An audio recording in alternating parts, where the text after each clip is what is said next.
Yes, miss? Na, nakidnap po yung kapatid ko. Upo ka muna. Tumawag po sila sa akin kagabi. Hello? Hawak namin kapatid mo. Ha? 50,000. Isasauli namin siya sa inyo. Siyempre nagpanik po ako. Binigay ko kaagad yung 50,000 na hinihingi nila pero hindi pa rin po nila sinauli yung kapatid ko. Tapos, ano nangyari? Sabi niyo isasauli niyo na yung kapatid ko. Di ba nagbigay na ako ng pera? O, balikin niyo yung kapatid ko. Nasaan na yung kapatid ko? Anong ginawa niyo sa kapatid ko? Ang ingay! Eh di pinakain muna namin siya ng mga ipis.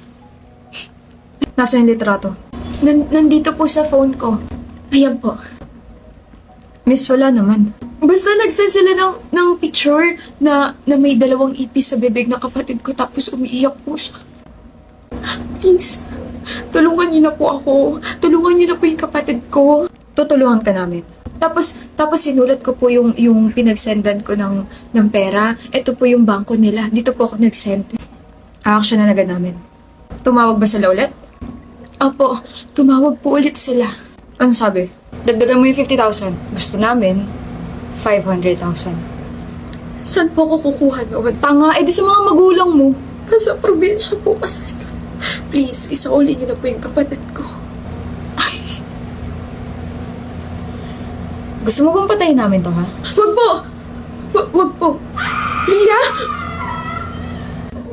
My sister screamed. Okay?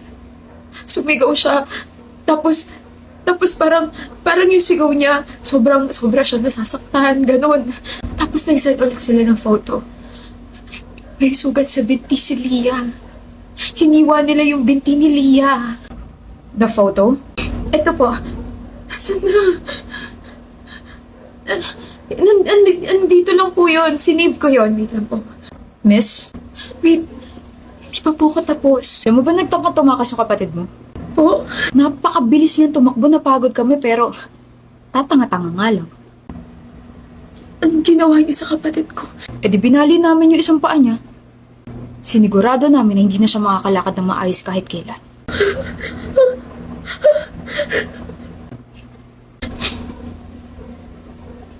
Binali nila yung paa ni Leah.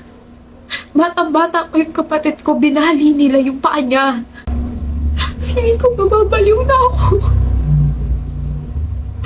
Please, iligtas niyo po kapatid ko. Iligtas niyo po siya. Aliyah! Huh? Okay ka lang ba? Kanina ka pa namin hinahanap. Sumama ka na kay tita. Sige na, susunod ako sa kotse. Ayoko pa umuwi. Kasi yung kapatid ko, hindi pa siya nakahanap. Nakidnap kasi yung kapatid ko. Okay? Kailangan natin siyang iligtas. Ligtas na siya. Okay? Nasa bahay na siya. Talaga? Pero baka may ipis. Baka may ipis sa bahay. Ayoko umuwi. Malinis na yung bahay, Aliyah. Sige na, sumama ka na kay tita. Okay. Okay. Pagpasensyahan niyo na po, sir, ah. Sino po? Ako po si Lane. Pinsan po ako ni Aliyah, tapos yung kanina tita po namin. Tama ba yung narinig ko? Ligtas na yung kapatid niya? Actually, wala naman po kasi talaga nakidnap. Ano? She was telling her story. Sabi niya po si Leah yung nakidnap, di ba? That's her nickname nung bata pa po siya. Siya po yung batang babaeng nakidnap. Kaya kung mapapansin niyo po, pilay po siya maglakad. Binali po yung isang paa niya nung nagtangka siyang tumakas nung bata siya. Meron din po siya malaking peklat sa binti niya dahil hiniwa siya ron at ginawang panakot sa parents niya. Bukod po ron, pinakain din siya ng mga ipis kaya ayaw niya sa insektong yun. Nalocate naman yung mga kidnappers tapos nabalik yung perang binigay ng family namin pero yung trauma binigay nila kay Aliyah.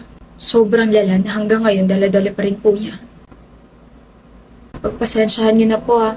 Sinubukan naman namin siyang ipagamot pero bumabalik pa rin siya sa dati. Kapag nangyari po ulit to, hayaan niyo lang po siya magkwento tapos tawagan niyo po agad kami ha.